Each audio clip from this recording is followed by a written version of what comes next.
Kristrún sér þetta, Miðflokkurinn sér þetta, Sjálfstæðisflokkurinn sér þetta og allir vilja taka í handbremsuna á þessu. Þannig að við getum alveg verið með einhverja fjólubláa skálaklippingar hérna eins og þig sem vegan feministar og píritum. En þú skilur hvað ég meina fólk bara horfir á þetta og segir bara ég meina það skiptir engum máli hversu vel við tökum mót þessu hópum ef þeir koma hérna í óstóru stíla þá aðalagast þeir ekki í samfélaginu og við lendum í bál og brand. Hvenær var það prófað að taka vel á móti þeim? Þú varst að segja að þú gerðir það. Og við fengum enga stuðninga, tók enginn eftir þessu og það bara eina sem kom í ljós út frá þessu var hvað þörfin er mikil. Þetta hefur ekki verið prófað. En hvað ef fólk vill ekki prófa þetta? Hvað ef fólk segir bara, nei, þú veist, ég meina, ok, flott. Hvaða vandamál vill það þá leysa? Það vill ekki leysa þetta vandamál, vill bara búa í sínu samfélagi. Þú getur alveg búið í þessu samfélagi.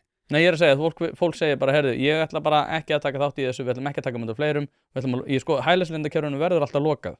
Það er pólitískur raunveruleiki sem að snýr að pólitískri eftirspurn. Já, sko, ég átta mig alveg á því að það er alls konar pólitískur raunveruleiki. Ég bara er svolítið þar í lífinu almennt að það skiptir mér máli hvað er satt og hvað er ósatt.